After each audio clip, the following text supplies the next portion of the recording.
In the vast expanse of human thought, there are questions that have challenged minds for centuries. Today, we journey into the heart of one of these timeless conflicts. In a world seemingly devoid of inherent meaning, should one deny life or embrace it? For this mind duel, using the most advanced artificial intelligence models, we have simulated two preeminent representatives of these viewpoints. On one side, Arthur Schopenhauer, the philosopher of pessimism, who saw the world as the stage for a blind, insatiable will, a will that, in his view, is the source of all human suffering. He believed the only escape from this cycle of pain is to recognize this bitter truth and consciously turn away from the demands of the will to live. His philosophy is an invitation to tranquility through denial, to salvation through letting go of life's illusions. And on the other side, Friedrich Nietzsche, the prophet of the Übermensch and the herald of the will to power. After proclaiming the death of God and the collapse of traditional values, Nietzsche calls for humanity to create its own values and to fully embrace life with all its tragedies and joys. He teaches amor fati, the love of one's fate, and sees suffering not as a reason for denial, but as a stepping stone to becoming stronger and more profound.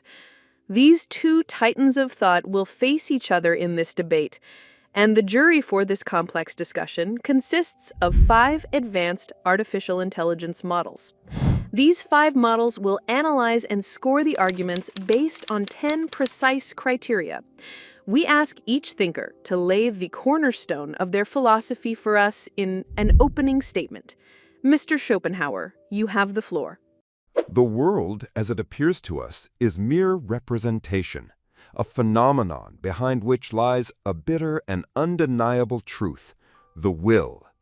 This is not the will we experience in our daily decisions, but a blind, aimless, and insatiable force that flows through all natural phenomena, from inanimate matter to the most complex living beings. The essence of this will is to want, a wanting that is never fully satisfied, and thus, for a conscious being like man, the natural result is nothing but perpetual suffering. Life swings like a pendulum, back and forth between pain and boredom. Whenever we attain a desire, either a new one emerges or we fall into the trap of ennui. The search for lasting happiness in such a world is a mere illusion. The only way out lies not in further satisfying this will, but in recognizing its nature and consciously denying it. This is the cornerstone of my view on this sorrowful drama of life.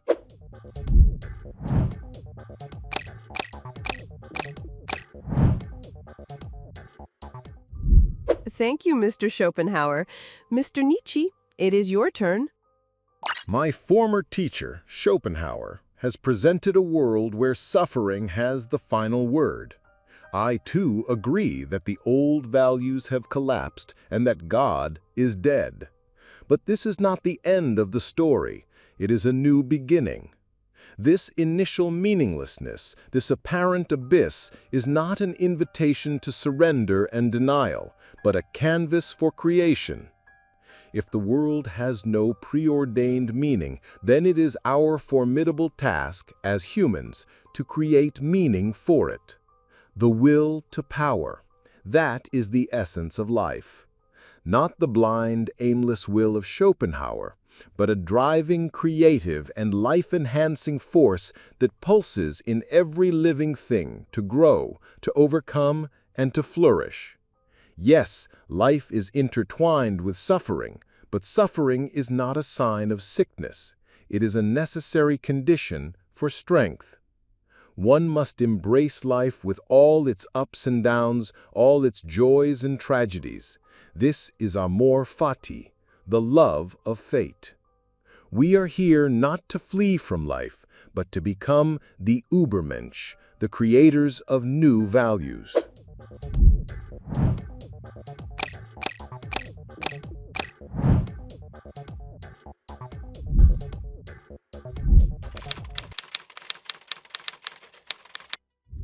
Thank you for those illuminating statements. We now enter the first act of our debate's dissection, the foundations of meaninglessness and the will.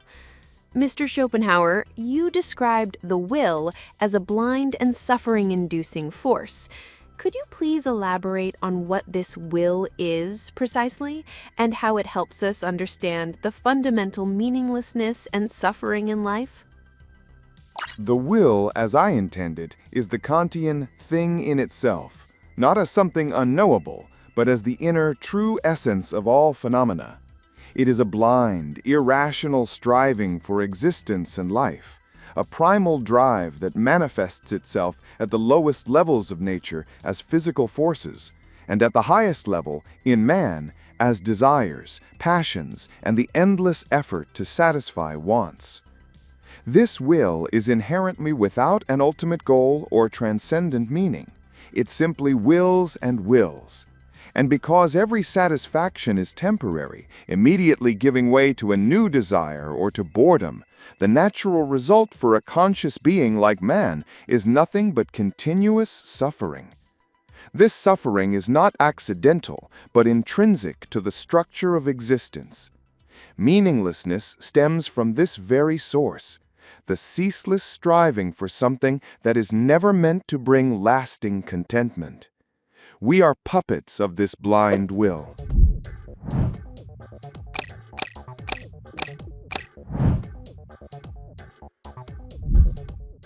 Mr. Nietzsche, what is your response to this portrayal of the will and its consequences? Do you also see the will as such a destructive force? Mr. Schopenhauer's image of the will, while penetrating, is a pathological one, born of weakness. The will he describes is a will that is turned against life itself. I, however, speak of the will to power. This will is not a purely blind metaphysical force, but the fundamental principle of life, the perpetual striving of every force to express its maximal potential, to overcome, to grow, to create. The suffering my former teacher laments is not a product of this will, but a product of a weak and pathological interpretation of it. Yes, life involves resistance, tension, and pain, but these are not signs of sickness. They are signs of health and strength. The will to power desires life with its entire being, even if this means wrestling with hardship.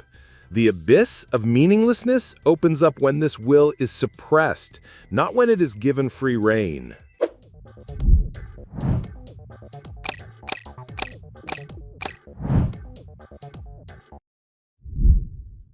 Mr. Schopenhauer, how do you assess Nietzsche's will to power? Does this perspective not ignore the reality of universal suffering?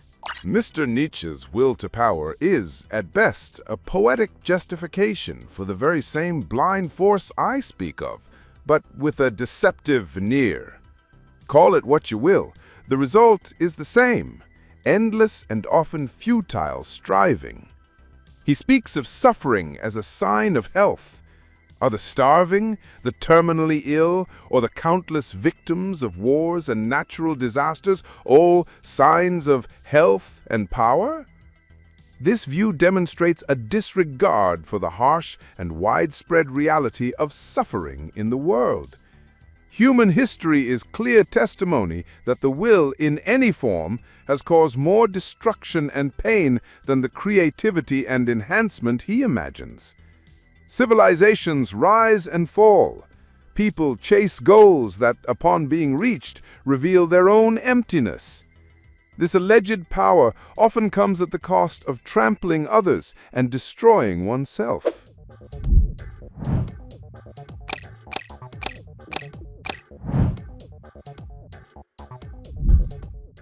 Mr. Nietzsche, faced with this evidence of suffering and humanity's conflict-ridden history, how do you defend the will to power and the possibility of creating meaning? Mr. Schopenhauer rightly points to a history full of conflict.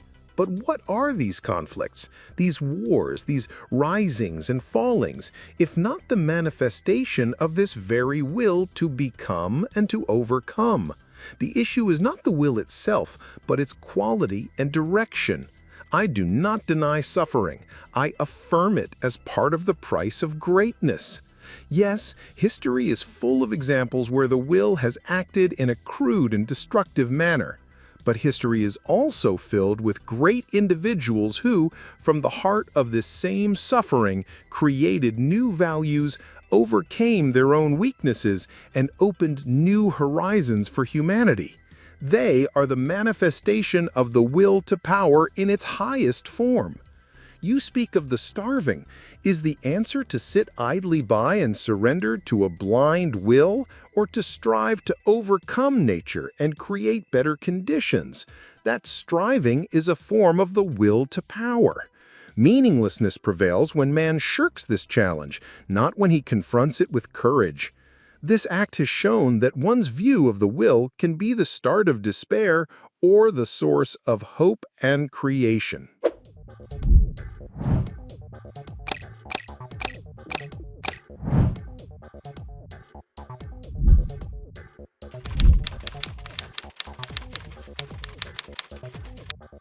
Very well.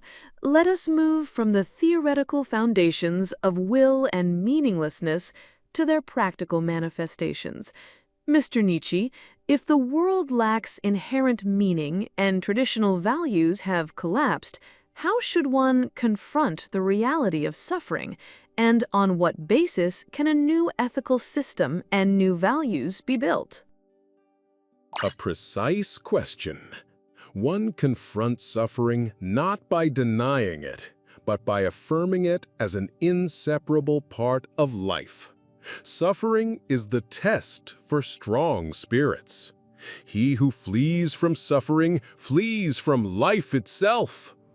As for ethics, with the death of God, one can no longer appeal to celestial sources or metaphysical decrees to justify values.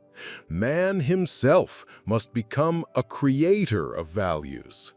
The Übermensch of whom I speak is the one who shoulders this momentous responsibility. From the heart of this meaninglessness, he creates new meaning. Not based on pity and compassion in the Schopenhauerian style, which I call a slave morality, an ethic that sanctifies weakness, but based on strength, health, creativity, and the will to ascend. Values must serve life and its enhancement, not its diminishment. Suffering can be the very fertilizer for the growth of new virtues, like courage, fortitude, and the love of one's fate.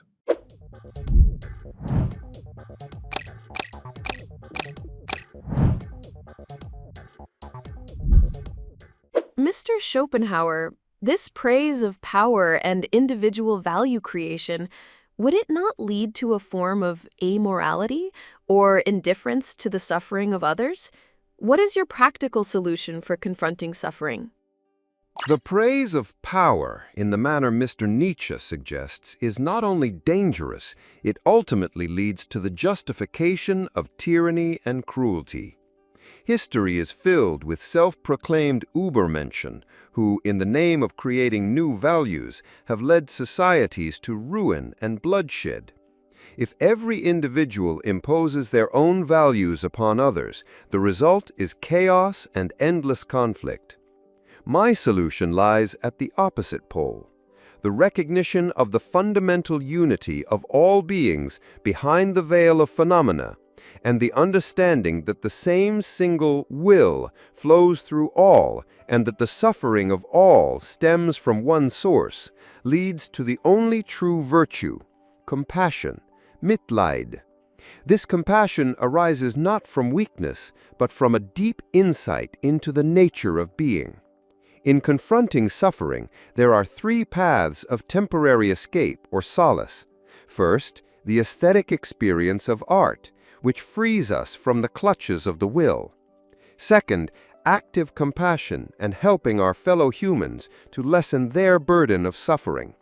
And finally, for those who attain a deeper level of knowledge, asceticism, which means the complete denial of the will to live and the attainment of the tranquility of nirvana. These are solutions that emphasize solidarity and the reduction of collective suffering instead of praising individual power.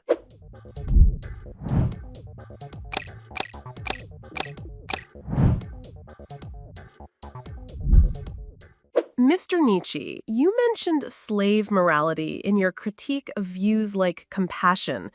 Please elaborate, and how do you defend your master morality against the charge of indifference to the suffering of others?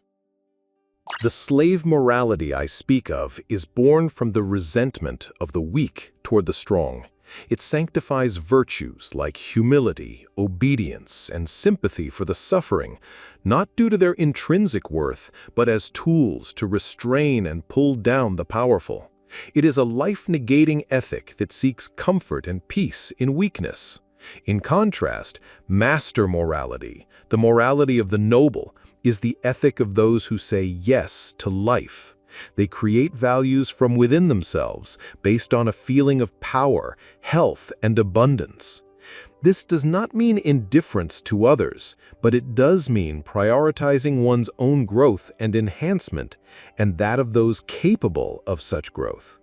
A great soul, even in its generosity, acts from a position of strength and magnanimity, not from weak-willed pity. It sees the suffering of others, but instead of drowning in it, it seeks to inspire them to overcome it. The goal is not to drag everyone down to a level of mediocrity, but to elevate humanity towards new peaks, even if only a few can reach them.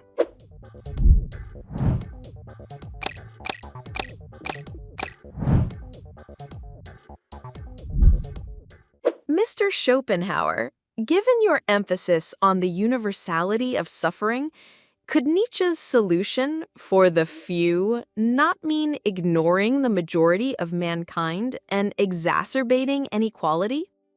That is precisely the case. Mr. Nietzsche's philosophy, while perhaps appealing to certain rebellious and exceptional souls, is impractical and even harmful as a practical solution for humanity. The vast majority of people are not Übermenschen, nor do they have the capacity or desire to endure immense suffering to achieve this alleged power. They seek peace, security, and relief from their daily pains. The emphasis on master morality and the negation of compassion can easily lead to the justification of exploitation and indifference towards the weak in society.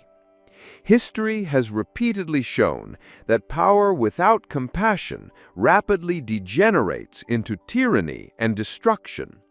My path, the promotion of compassion based on the recognition of our shared pain, is one that emphasizes unity and solidarity among people instead of distinction and separation. This is the only way to create a society where suffering, though never completely eliminated, is at least meaningfully reduced for the benefit of all, not just a select few. The emphasis on individual enhancement must not come at the price of forgetting our common human suffering.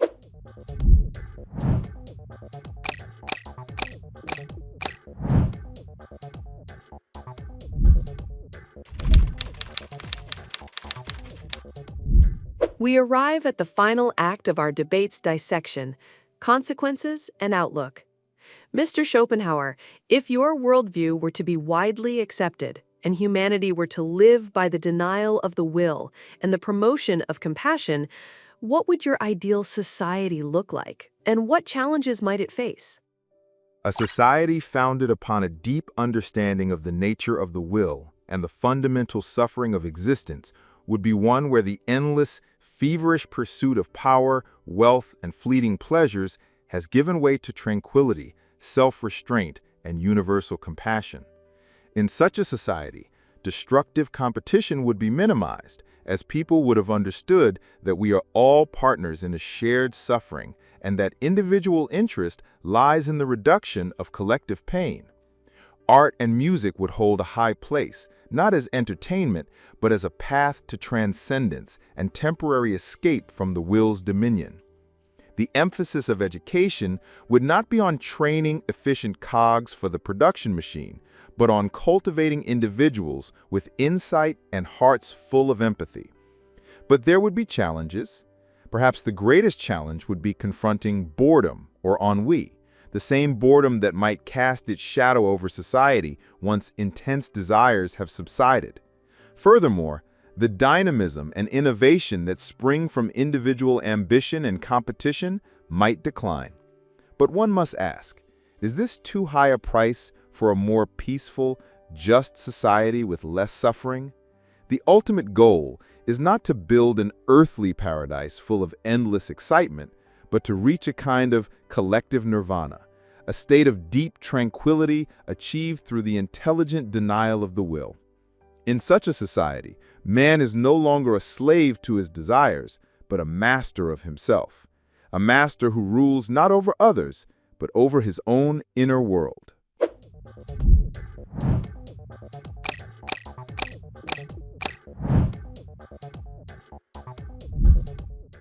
Mr. Nietzsche, how do you assess this vision of an ideal society? Is this tranquility and denial of the will not achieved at the cost of something more vital? What is your outlook for the future of humanity? The society my former teacher has painted is less an ideal and more a large, gloomy sanatorium. A collective nirvana? That is the slow death of the human spirit. This tranquility is the peace of the graveyard, not the peace of the living. Yes, suffering might be reduced, but at what cost? At the cost of life's passion, creativity, greatness, and the will to go beyond oneself. This boredom, which he presents as a minor challenge, is the natural consequence of the death of the will to power. My outlook for humanity is a world where man, after grasping the initial meaninglessness and the death of old values, takes upon himself the responsibility of creating meaning. A society that seeks not to soothe pain, but to transform pain into a force for creation. A society that cultivates the Übermensch, individuals capable of overcoming nihilism, creating new values, and courageously confronting their own destiny. This society will be dynamic, full of creative tensions, and always in a state of becoming. Its challenges? Of course, it will have immense challenges.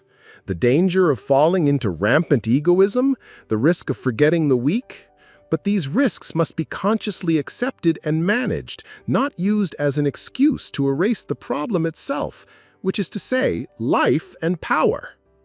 The future of humanity should be the stage for the emergence of great spirits, not a hospice for tired souls.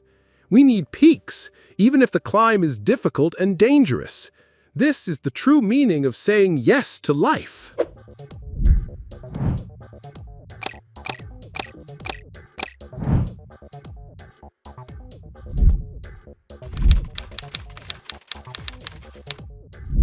We approach the final moments of this breathtaking and profound debate.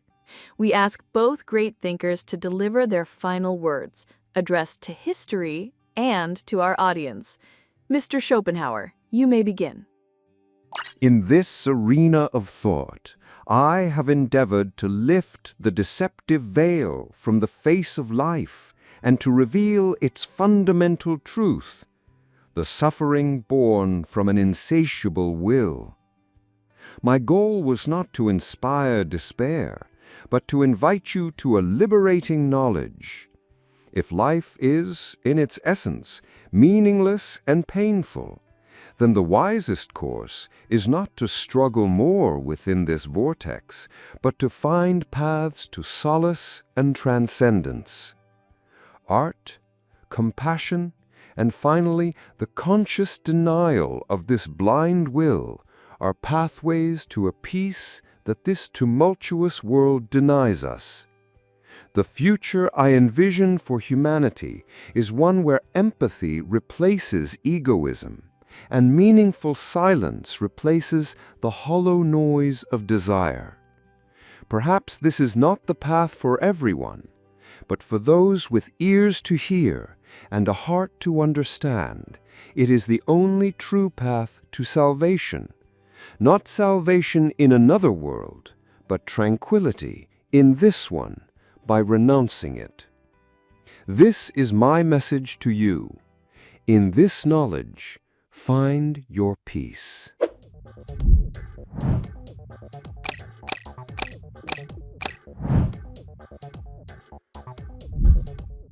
Thank you, Mr. Schopenhauer. Mr. Nietzsche, the final word is yours. History will judge whether turning away from life is a worthy response to its challenges. I, however, call you to something else, to say yes to life, with all its sufferings, joys, absurdities, and possibilities.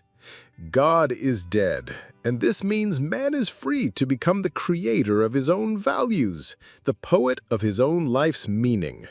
This freedom, though terrifying, is a unique opportunity for the emergence of the Übermensch, the human being who overcomes his own weaknesses, embraces his destiny, amor fati, and strives with his will to power, not to dominate others, but to elevate himself and human culture.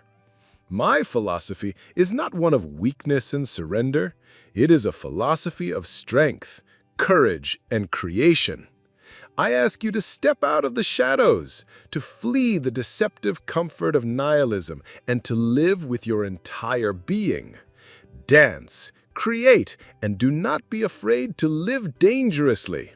This is the only way to overcome nihilism and to transform this meaningless world into a magnificent stage for the human will.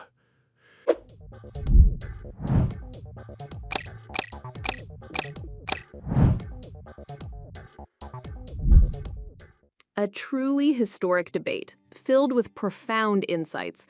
We have witnessed how two colossal worldviews challenged us with their reason and their passion. And now, it is time to announce the final result based on the cumulative scores from our artificial intelligence jury. And the winner of this mental duel, with the higher total score, is Friedrich Nietzsche. Now, as a sample, let us hear a summary analysis of this debate from one of our judges, Claude 3. Arthur Schopenhauer demonstrated great coherence and depth in explaining the connection between the will and suffering, and in presenting solutions based on compassion and denial. His arguments on the universality of suffering were highly compelling. However, he could have perhaps presented a stronger case when addressing the challenge of boredom resulting from this denial, and in painting a fully convincing picture of his ideal society's dynamism. On the other hand, Friedrich Nietzsche, with his characteristic passion and boldness, was highly effective in presenting the concept of the will to power and the call to create value in a meaningless world. His ability to reframe suffering as an opportunity for transcendence was his outstanding strength. However, a more detailed explanation of how to prevent master morality from devolving into despotism in disregard for the majority could have further strengthened his position. Overall, this debate was a brilliant display of the profound complexity of the question of meaning and its opposing answers. It is crucial to remember that the result announced in this debate was heavily dependent on several factors.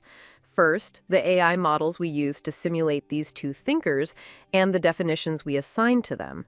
Second, the 10 criteria chosen for judging. Different criteria could have led to different outcomes. And third, the AI models themselves that acted as judges. Each of these models, with its own biases and capabilities, influenced the final result. By changing any one of these factors, the outcome of this mental duel could have been different. Our ultimate goal in producing this video was by no means to reach a definitive conclusion about the superiority of one worldview over the other. Rather, the goal was to see and experience a deep and challenging debate between two opposing views, facilitated by artificial intelligence. a mental duel to explore the frontiers of thought and to test the capabilities of AI in understanding and analyzing complex philosophical concepts. As humans, we can learn a great deal from artificial intelligence, whether in the role of an intellectual partner, a simulator of different perspectives, or an impartial analyst, and open up new horizons for ourselves. This debate was a small step on that path. Thank you for joining us on this intellectual journey.